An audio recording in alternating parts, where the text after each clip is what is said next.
C'est votre émission hebdomadaire sur la bourse. C'était également l'occasion de voir, l'occasion de ce comité de gestion, entre guillemets, qui est filmé, de participer et de comprendre quelles sont les orientations de ce fonds éligible au PEA, investi plutôt en grande valeur européenne et en référence au CAC 40. Alors j'ai à côté de moi Agnès Delors, qui est la gérante. Bonjour Agnès. Bonjour. Et Paul Schwarrer, qui est à la fois gérant, mais aussi notre économiste. Bonjour. Et nous allons commencer avec la tendance.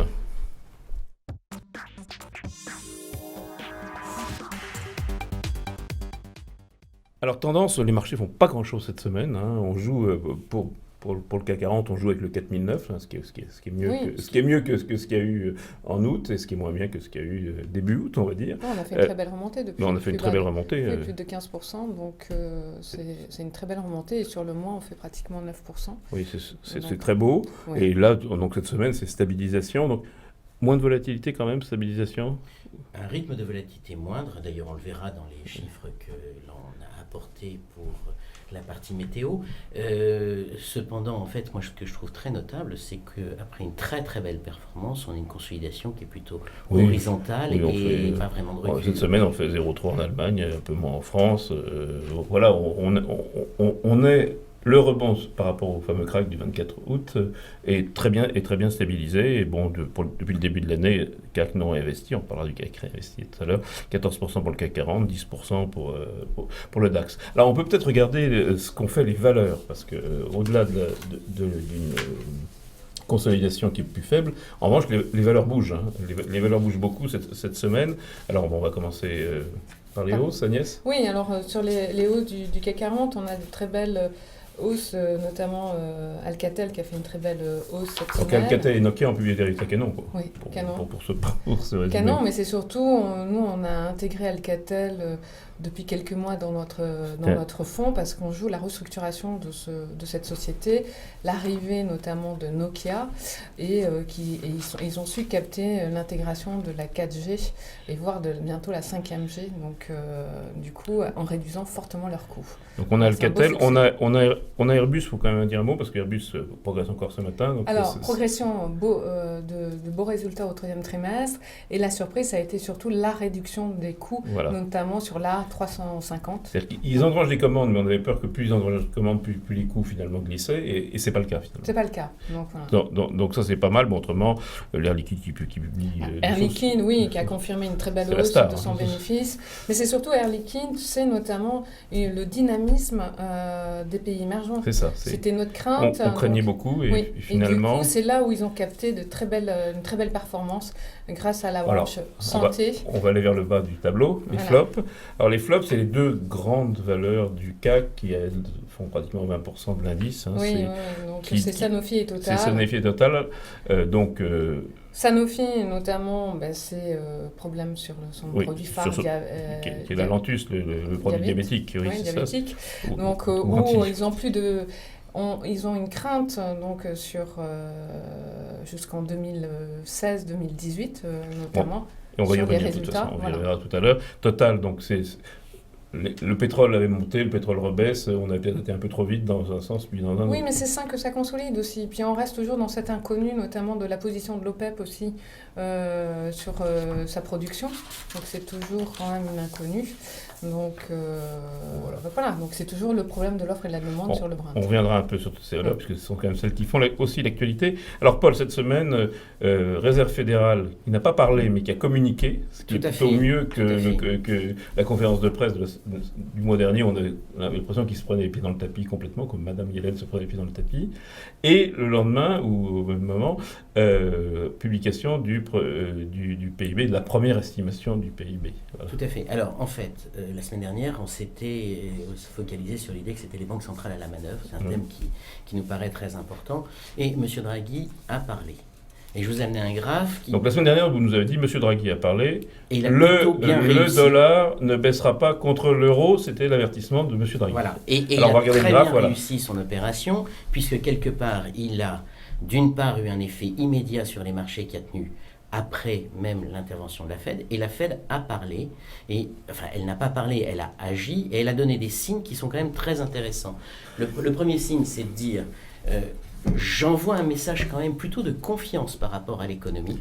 Oui, les réserves sont moins fortes Sont ou elles moins ont fortes. disparu. Voilà, Voilà, donc ça veut dire que la perspective d'une hausse des taux et revenus, ce qui permet d'aller un peu dans le Donc sens on de ce rappelle, que on est souhaitait à M. 0 Draghi. et on imagine que ça va être 0,25 de hausse un de ces jours, peut-être décembre. Donc maintenant. Voilà, alors, et d'un autre côté, ce qui apparaît très clairement, c'est que finalement, l'indicateur qui est regardé par les États-Unis, c'est le chômage, avec toute la transformation, c'est le sujet qu'on avait évoqué de l'énergie à bas coût il y a un mois avec Alexandre Leur de Alpha Value, qui nous avait dit le pétrole va remonter, mais ne nous précipitons pas, ne nous inquiétons pas, ça ne va pas être de la folie.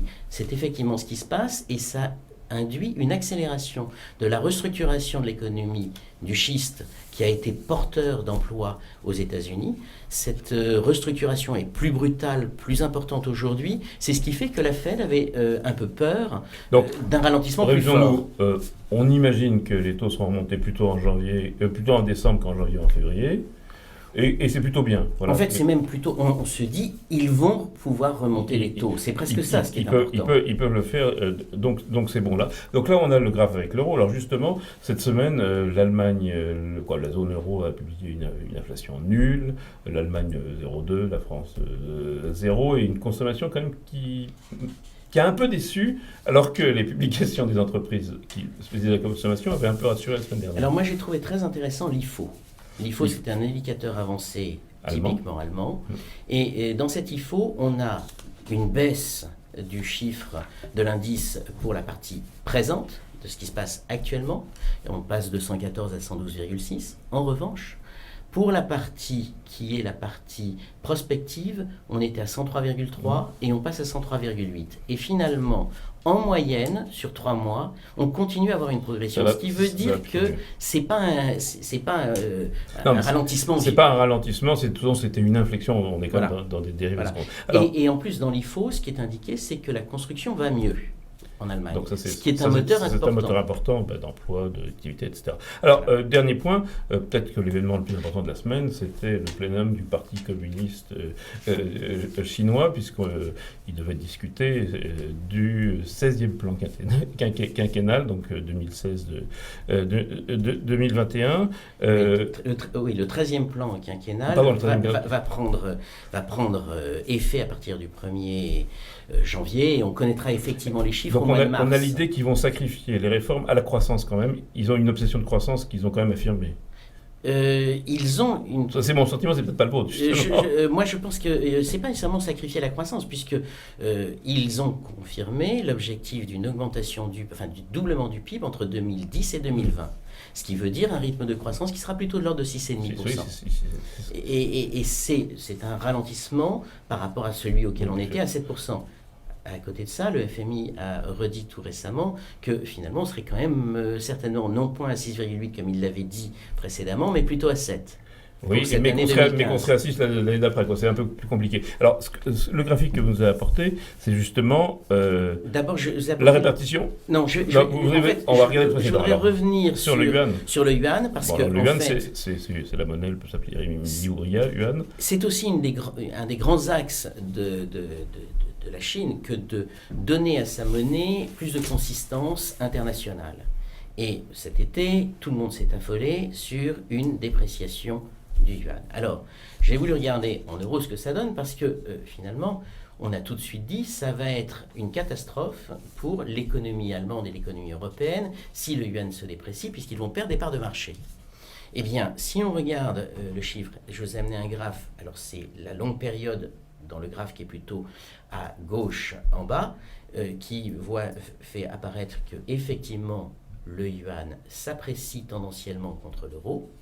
Puisque c'est le graphique qu'on voit, c'est celui de l'euro. C'est celui de l'euro, exprimé en yuan. Et donc, on se retrouve dans la situation où, si on fait un focus simplement sur 2015, on voit qu'aujourd'hui, le niveau du yuan est finalement...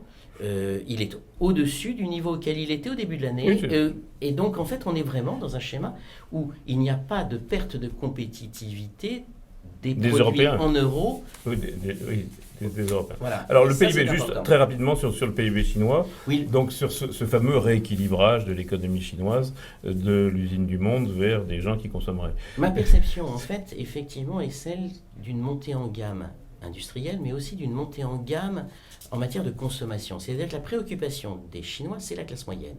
Et c'est de réduire la pauvreté.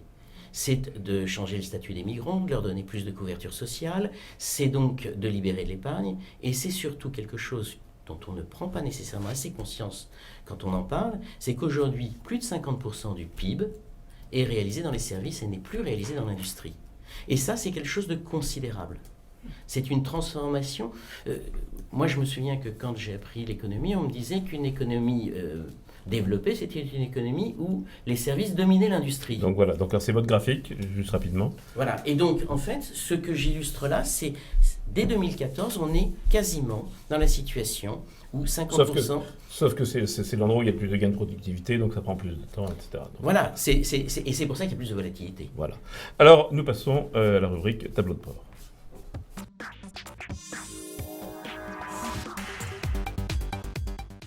Alors Paul, les indicateurs de notre tableau de bord, donc la météo, on va dire, donc on va la regarder. Tout à fait. La météo, en fait, on est dans la situation où on a une amélioration du stress de volatilité. Et par ailleurs, juste avant, on va revenir sur le stress de volatilité, on a un feu rouge quand même. Tout à fait. On n'a plus qu'un feu rouge. Hein, donc, on n'a plus qu'un feu rouge, c'est la dynamique des corrélations. Ce dernier devrait s'améliorer assez prochainement, puisqu'en fait, il traduit certainement le fait qu'on est dans une situation où les choix tactiques qu'on a pu faire de resensibiliser par rapport à l'indice sont pertinents, puisque effectivement, c'est les indices qui remontent avant qu'il y ait un choix de valeur. Mais c'est donc quelque chose qui devrait évoluer prochainement. Les deux points qui restent en orange, c'est le niveau des perturbations, qui montre que ce qui s'est passé cet été a été très violent, et qu'on a peut-être plus 3% de volatilité, mais on a quand même des mouvements significatifs sur des grosses valeurs de l'indice, comme on l'a vu avec Total et Sanofi. Et puis c'est le momentum microéconomique qui, lui, est encore un peu faible. On doute un peu de la croissance. Alors, juste le stress de volatilité qui passe au vert. Voilà. Alors, donc ça, c'est le graphique suivant. C'est le graphique suivant. C'est un graphique qui illustre... enfin, là, on a finalement les deux indices de volatilité des marchés que nous suivons, qui sont le S&P et le DAX, en l'occurrence. Et on voit très clairement que on a... et l'indice de la volatilité on voit très clairement on est... on revient dans des zones à peu près comestibles. Qui sont raisonnables. Voilà, qui sont raisonnables, même si, on va y revenir, valeur par valeur, il y a encore de la volatilité, il y en a moins, on le voit bien sur les indices, puisqu'on est passé de quasiment 3% de variation par jour quand ça montait ou baissait à 1%, mais en revanche... On est en phase d'amélioration et de réduction de la brutalité des mouvements. Donc juste le mode météo... Reste toujours 3. Non, c'est le suivant. Voilà, reste le mode 3, malgré le fait que là, on se rapproche d'une situation idyllique entre guillemets, mais avec beaucoup de feux verts. Tout à fait. Bon, comme on n'est l'a plus déjà du dit, tout le mode 3 au bord du bord 4, comme on l'a été cet été. Le mode 3 ne nous empêche pas d'être investi, et on y vient avec la rubrique gestion.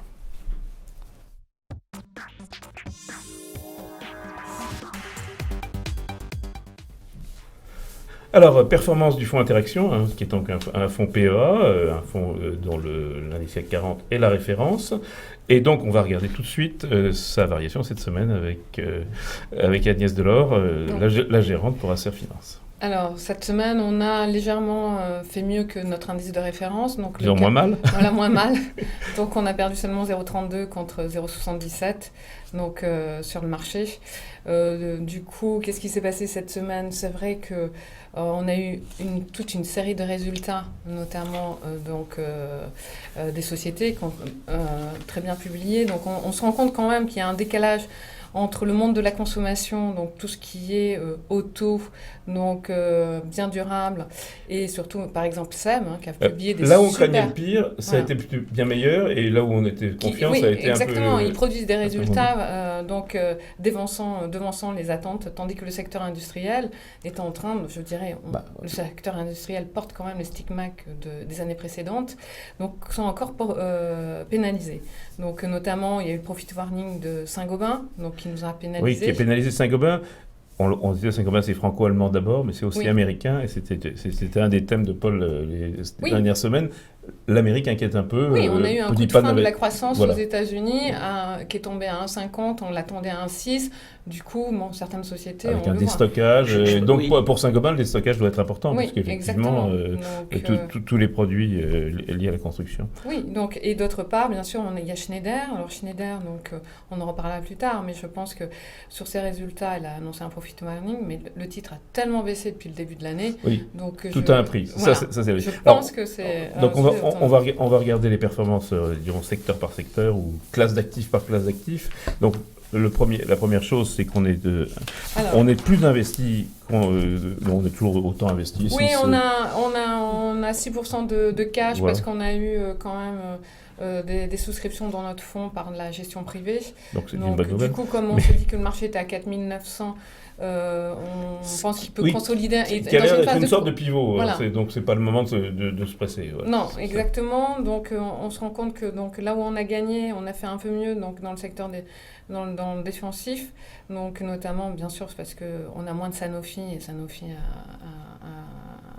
a baissé par rapport au CAC. On est meilleur presque partout, sauf les TMT où il n'y en a pas beaucoup non plus. Si, on en a quand même pas mal. Oui, mais TMT, ce qui nous a un peu pénalisé, c'était surtout le secteur des semi-conducteurs. Oui, on va y revenir parce qu'à l'inverse, Alcatel, c'est très bon. Donc, et les consommations cycliques, on a été porté notamment par Melia Hotel. Donc, on n'a pas d'accord, on a arbitré accord. Peu importe, c'est l'une ou l'autre. Exactement. Donc voilà. Bien, alors... nous passons à l'actualité. Alors, l'actualité, il y a beaucoup d'actualités, vous l'avez dit. On peut peut-être commencer avec les pétrolières. Total, Eni, Royal Dutch ont publié. Et Total a bien baissé. On voit quand même, et chez Total et chez Royal Dutch, une gestion qui cherche à rendre aux actionnaires une gestion dividende, entre guillemets. Oui, tout à fait. Mais Total a publié des résultats en forte baisse au troisième trimestre. Mais les réductions, le marché quand même a bien capté, les réductions de coûts. Et la branche, il ne faut pas oublier que la branche raffinage et chimie ont une nouvelle fois limité l'impact, notamment sur les comptes de la chute du cours du pétrole. Bon, alors venons-en aux technologiques. Oui. Aux technologiques, donc le profit warning, comme on dit, c'est-à-dire la version résultat de ST Microelectronics, ça pèse sur Infineon. On va peut-être montrer le portefeuille entier, d'ailleurs, ce sera peut-être aussi simple. Allez-y, sur Infineon. Alors, Infineon, je pense que le titre a été surtout pénalisé également parce que le titre a bien monté depuis quelques mois, a fait une hausse de plus de 35%, il ne faut pas l'oublier. Oui, c'est un très bon pari que vous aviez pris, qu'on avait pris dans les télécoms, dans les semi-conducteurs. Dans les semi-conducteurs. Alors, les craintes de la part des analystes, c'est d'une part un environnement faible, du marché faible, et surtout des stocks élevés. Donc, et là-dessus, d'où ST Micro. Donc, et il y a eu une concurrente américaine, je ne me souviens plus le nom, qui a perdu 20% hier également. Oui, ça va très vite. Voilà, donc, et du coup, c'est sur ces incertitudes qui sont plus fortes sur les résultats à venir. Mais bon, mais pour l'instant, c'était notre choix. Oui. Et c'était plutôt le bon. Oui, alors, toujours dans un secteur un peu parallèle, Alcatel qui publie... une très belle publication. Très belle publication, une des plus fortes hausses de la semaine, 8,5% sur la semaine à ce matin, c'est formidable. Le marché salue les perspectives, notamment liées à la fusion avec parce que Nokia, de son côté, a publié de très bons résultats aussi. Exactement. Donc les deux fiancés se portent bien. C'est une belle conviction. Et vous pensez qu'il faut le renforcer ou... Je pense qu'il faut... l'histoire n'est pas finie. Voilà, l'histoire n'est pas finie, c'est plus ça qu'autre chose. Donc Capgemini, c'est pas la même chose. Capgemini et Altran, qui sont des sociétés de services. Pareil. Altran a même surpris, puisque on sait qu'il y a une restructuration compliquée en Allemagne, et a même surpris avec un chiffre d'affaires quand même... Pas mal du tout. Alors bon, on en a dit un mot. En revanche, ça va moins bien pour Sanofi. Alors, c'est un secteur qui bouge, hein, puisqu'on a appris que Pfizer voulait augmenter sa taille de 50%, c'est-à-dire valoir 300 milliards de dollars, en lançant une OPA sur Allegram. Bayer a publié des très bons résultats, et Sanofi, c'est un peu la peine. Oui, mais c'est un peu à la peine avec notamment les ventes de sa division diabète qui risquent de baisser jusqu'en 2018 et notamment, et ça a un impact notamment sur les résultats au 3e trimestre. Donc voilà, et puis l'abandon. C'est cher Sanofi. Le titre en ratio de valorisation est assez cher. Assez cher, mais ce qu'on disait la semaine dernière, tous les titres qui sont bien valorisés, notamment... sont plus fragiles. Oui. Sont plus fragiles, voilà. Donc tout le secteur du luxe donc également. Sanofi, c'était... notre intervention dans Sanofi, elle était tactique. Donc, elle est toujours tactique. Elle est toujours tactique, c'est dans un marché qui bouge beaucoup, quand même, il faut rester sur les valeurs d'indice, et Sanofi et Total, ce sont les deux premières, d'autant qu'on n'a pas de luxe, et on peut peut-être dire un mot, le luxe, c'est pas terrible. Alors, le luxe, c'est pas terrible, il fait des bons résultats, du coup, là où on s'y attendait pas, ce qu'on a vu la semaine dernière avec Gucci, et notamment, là, actuellement... donc, il y a une étude d'Exane, des analyses d'Exane qui sont assez bons en sur ce secteur-là, qui est assez pessimiste. Mais c'est un secteur notamment ralentissement, le secteur notamment on a des prévisions incertaines notamment sur les futures ventes, et surtout je pense que tout ce secteur-là comme LVMH, Louis Vuitton, dans les pays émergents ont ouvert beaucoup de produits, de magasins. Ils ont peut-être surinvesti à ce moment-là. Exactement. Donc, et puis il ne faut pas oublier un environnement de change qui est plus délicat, notamment dans leur compte. Alors, il y en a un qu'on voit toutes les semaines, c'est Vivendi. Alors, Vivendi, cette semaine, il y a deux choses. Il a un concurrent pour monter avec lui au capital de Telecom Italia, donc qui est un fonds d'investissement de Xavier Niel, lui-même l'actionnaire principal d'Iliad. Oui, mais les deux vont être à 15%, quelque chose comme ça, du capital. Ça ne vous rappelle pas une ancienne histoire il y a 13 ans, notamment avec Jean-Marie Messier. Voilà, je veux devenir le roi du monde dans ce monde-là. Donc, et Drahi, je pense, n'a qu'une envie de devenir le maître du monde dans ce milieu-là. Donc il y en a un troisième. Alors, donc Telecom Italia, il fallait suivre. Alors, nous, on en a le bénéfice indirect, puisqu'on a de l'Orange, on a du KPN. Donc de toute façon, si ce secteur va bien, c'est bien pour nous. Oui, mais bon, Telecom Italia a fait mieux. Oui, 40% de hausse. Évidemment, donc, ça voilà. c'est... Donc voilà, mais c'est le secteur. Et puis ils ont surtout, je comprends cette bataille-là, Bolloré cette grosse bataille, parce que pour faire face quand même à Google, Apple, qui sont en train de lancer quand même SIM Apple, et donc tout le côté télémédia, télévision, connexion. C'est effectivement ce que vous disiez, c'est Jean-Marie Messier. Je fais des contenus, mais il me faut comme des tuyaux pour les apporter. Exactement. Mais globalement, ce que je trouve d'assez frappant, on parle d'Alcatel, on parle de Vivendi, c'était des actions qui valaient trop cher en 2000. Voilà, elles avaient du potentiel, on l'avait payé un petit peu cher. Voilà, et un peu de dette. Quelque part, l'Europe s'était retrouvée derrière avec une petite absence dans l'économie de l'abonnement. Là, on va y venir. Et c'est quelque chose de positif. Alors, deuxième chose, justement, les contenus. Vivendi attaque Ubisoft, le groupe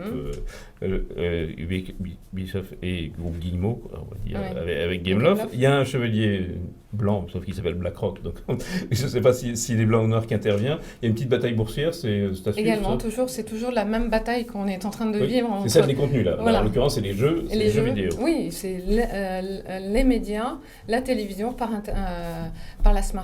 smartphone, la connexion.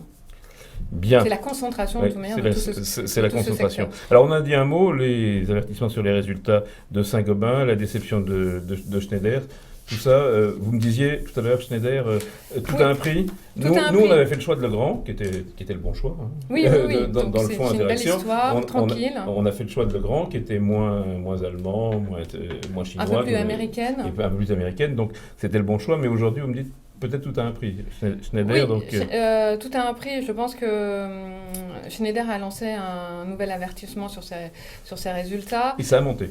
Et ça a Enfin, monté. ça a monté, ça n'a pas baissé. Oui, ça, elle a fait c'est une 2% de petite hausse. Oui. Petite hausse. Donc, nous, je rappelle juste qu'on avait ce titre-là en début d'année dans notre fonds. On l'a vendu mi-mars aux alentours de 72 euros. Et depuis, le titre a perdu plus de 35%. Donc, à l'époque, on gagnait quand même plus de 30% sur Schneider, puisqu'on l'avait rentré en fin d'année 2014. Et donc, le titre a baissé plus de 35%. Il est sur ses plus bas. Donc, je pense qu'on a de nouveau à 54 euros. Elle est intéressante. Elle commence à être bien valorisée, correctement valorisée. Donc elle a il un peut y avoir du upside. potentiel. Oui, donc de revoir les cours de 68-69 euros. C'est d'aller, tout à l'heure, on parlait des valeurs d'investissement qui sont un peu délaissées, c'est d'aller jouer le rebond Oui. de l'investissement quand même. Exactement. Et Donc, bon, on parlait oui, de le Bank marché tout à a l'heure. pressé le ralentissement de l'activité de Schneider. Il l'a peut-être Non, surpressé. Oui. Alors les banques, c'est il y a gens qui gérissent, gens qui grognent. Oui. Un plan social invraisemblable, on passe le dividende pendant 2 ans chez Deutsche Bank. c'est Deutsche Bank, et puis en France, BNP, c'est trop beau. Oui, mais ce qu'on disait la semaine dernière, donc on reste investi, c'est un long pari sur les banques. On a souffert jusqu'à présent parce que je pense que le secteur est délaissé par les investisseurs depuis le début de l'année, parce qu'on ne voit pas tant qu'il n'y aura pas une remontée des taux, de la part de la Fed et de la BCE, c'est le secteur qui est en priorité pénalisé. Donc BNP a annoncé... Barclays a sorti des résultats pourris, on va dire. Oui. Deutsche Bank est un plan violent, mais les Françaises s'en tirent 6 plutôt milliards, mieux. ils ont perdu 6 milliards d'euros, Deutsche Bank. Oui, Donc, c'est complètement... Et surtout, la Deutsche Bank, ce qui fait mal, c'est que la Deutsche Bank, depuis 1952, a tout le temps versé un dividende. Ouais, donc, du coup, le marché le prend très mal. Donc nous, la BNP a annoncé une hausse de ses bénéfices au 3e trimestre. Donc ça a été une très bonne nouvelle. Alors très rapidement, Air France, on en parle toutes les semaines, en général pour des mauvaises raisons. Là, ils ont publié, et Air France et Lufthansa, une activité correcte. Correct, oui. Alors c'est vrai que la baisse du Brent les aide. L'activité de cet estival les a aidés également. Le seul problème, ils peuvent pas faire, ils ont encore, pour être rentables, ils doivent encore faire des réductions de coûts. Oui, on dit qu'Air France a un coût de revient qui est supérieur au coût de vente des low cost. Donc, oui, peut-être un jour elle sera rachetée, qui sait. Voilà, c'est ça. Alors Seb, on a dit un mot tout à l'heure, magnifique. Alors, on attendait, on disait Seb, BIC, etc., ça va souffrir. Et finalement, parce qu'il y a quand même une partie qui n'est pas seulement européenne et américaine, etc. Et finalement, c'est pas si mal. Et ça fait partie des sociétés comme Alcatel, si vous voulez, qui sont très bien restructurées. C'est une très belle histoire. C'est une boîte magnifique. Ça, voilà. il y a quelques années, elle était au bord du gouffre, Sam. Hein. Donc voilà, c'est une très belle histoire. Encore très rapidement, juste je signale des bons résultats des chimiques, un Solvay qui publie des trimestriels supérieurs aux attentes, oui. c'est un de nos paris, mais bon, Merck du produit et des bons résultats aussi. On l'a soldé, Solvay, on l'a très bien vendu, je pense que sa hausse était terminée à très court terme. Bon, donc, la chimie, c'est compliqué. Oui, on a vendu le titre aux alentours de 106. En revanche, Deleuze, qui est une valeur historique maintenant, on va dire chez Interaction, a publié des résultats qui confirment tout ce qu'on disait de bien. Oui. C'est formidable. Oui, elle a fait juste 2% de hausse sur les résultats, mais elle a tellement bien monté. C'est formidable. Voilà, hein. Donc distribution en Europe, Belgique, Hollande et aux États-Unis. Anecdotique, mais on parlait tout à l'heure de la Chine. On annonce que les Chinoises vont pouvoir avoir 2 enfants, donc on achète tout de suite du Danone. C'est peut-être anecdotique, mais c'est un élément. C'est un élément, bien sûr que c'est pas Danone qui va fournir le lait de toutes ces Chinois, mais c'est un élément de relance chinoise. Moi, je crois que ce qu'il y a derrière cette annonce, c'est vraiment quelque chose dont on n'a pas toujours conscience. C'est que jusqu'à présent, on raisonnait sur des moteurs qui étaient dans des zones géographiques. On a dit c'est l'Amérique qui tire la croissance mondiale, on a dit c'est la Chine qui tire la croissance mondiale. Aujourd'hui, c'est la classe moyenne et le consommateur qui vont tirer la classe moyenne, qui vont tirer la croissance mondiale. Et donc c'est vraiment quelque chose qui est différent et c'est ce qui se retrouve dans la structure du portefeuille finalement. C'est un bon sujet. Dernier point, on avait vendu Nexity. L'ensemble du secteur immobilier a retrouvé une certaine vogue. On voit des études d'analystes qui l'avaient abandonné. C'est le rendement. Hein. Oui, non, mais Nexity aussi. Pourquoi nous, on a vendu Nexity? Parce qu'on gagnait sur le fond plus de 30% sur ce titre.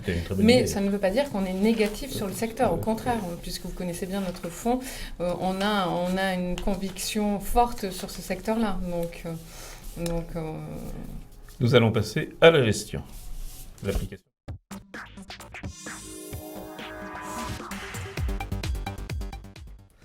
Alors, gestion, donc on va regarder le tableau des derniers arbitrages, et donc pas d'arbitrage cette semaine, on avait été un peu actifs dans les marchés un peu violents, hein, on va dire du 24 juillet au 24, du 24 août, je veux dire, au 24 octobre, donc pas d'arbitrage cette semaine. Non, donc, pas d'arbitrage. Pas d'arbitrage. Alors, quelques idées. Oui. Donc moi j'aurais voulu insister sur une chose, c'est que cette flambée des géants, donc des GAFA, comme on les appelle, hein, Google, qui s'appelle plus Google, mais Alphabet en bourse, Amazon a publié des résultats extraordinaires avec des services. Là, pour le coup, c'est Twitter, Amazon et Microsoft. Est-ce que vous trouvez que le portefeuille n'est pas un peu sous-investi dans les valeurs techno? Alors, c'est très compliqué. On va acheter dans un portefeuille européen, on ne va pas acheter de l'Alphabet. On est pas mal investi puisqu'on a un poids plus important sur les technos par rapport à notre indice de référence. On n'est pas très loin d'un quart du portefeuille, oui, c'est ça. Finalement, dans la techno. Oui, c'est pas tout à fait les mêmes technos. Mais effectivement, c'est la révolution, ce que vous disiez, c'est que les tuyaux, etc., se rapprochent. C'est pas les mêmes valorisations que les boîtes américaines, tout à fait. Voilà. Et puis surtout, il n'y a pas nécessairement Google en France ou en Europe. Il y aurait dû, mais il n'y a pas. Vivendi aurait peut-être été Google, et il a été finalement juste dire, la numérisation de l'économie, c'est un de nos paris, et on viendra un jour, on regardera comment chacun des paris est exécuté. Numérisation, digitalisation, et finalement l'aspect transhumanisme qui vient derrière, l'écart qu'il peut y avoir, en fait. Jusqu'à présent, on a considéré que les business models étaient adossés à de la publicité. On vendait de l'espace publicitaire. Aujourd'hui, on est dans une situation où finalement, c'est la connaissance des comportements de l'individu, c'est la donnée client qu'on vend. C'est là-dessus qu'on fait. L'héritage d'Amazon, c'est bien ça. J'ai une puissance mondiale, tout le monde est mon client, et je peux ensuite faire parler aux entreprises, du B2B, comme on dit. Et ils ont facturé, ils ont un résultat d'exploitation qui est plus fort en B2B qu'en vente au troisième trimestre. Mais il y a 2 ans, on avait plutôt l'idée que c'était des structures qui n'étaient pas capables de monétiser finalement cette donnée. On a basculé, ça y est. C'est un des sujets. Alors, donc ma provocation habituelle, on a acheté de l'Unilever, ce que je trouve très bien. La consommation, c'est quand même un sujet. C'est la classe moyenne qui va tirer un jour l'économie. La même chose, est-ce qu'on peut envisager d'en avoir d'autres? Alors on en a quand même. Faut pas non plus. Pour l'instant, je sais pas. On a Deleuze, Unilever, donc pour Pernod Ricard, elle est déjà bien valorisée. Pernod Ricard, c'est difficile de l'attraper parce qu'elle vaut rien, puis elle vaut très cher, très vite. Exactement. Donc Danone, pour l'instant, non. Donc, personnellement. Et je dirais, on se porte plus on va se porter plutôt de rentrer plutôt du Schneider. De l'investissement. Voilà. Donc on est plutôt sur l'investissement. Donc c'est ce qu'on met. Et surtout, notamment, on veut revenir sur les cycliques et sur du bêta. Elles ne sont pas chères. Et notamment, ça serait, on est en train de mettre sous surveillance de revenir sur le titre Renault. Voilà. Alors le titre Renault, qui a très très bien performé cette semaine. Alors en plus, il est au centre d'une polémique invraisemblable, c'est que l'État français a réussi, pour avoir des voix dans une assemblée générale, à surpayer Renault et à l'acheter quasiment au plus haut avant que ça s'écroule. Donc il y avait un peu la peur de ce robinet, c'est-à-dire que l'État est censé rebaisser. Oui, on a un peu peur aussi quelle va être l'attitude de Carlos Ghosn notamment. Donc nous, c'est revenir, on se rend compte que les inquiétudes sur la Chine ont fortement pénalisé le secteur, notamment Renault, et parce que les analystes ont eu une crainte sur, comme c'était un emerging player.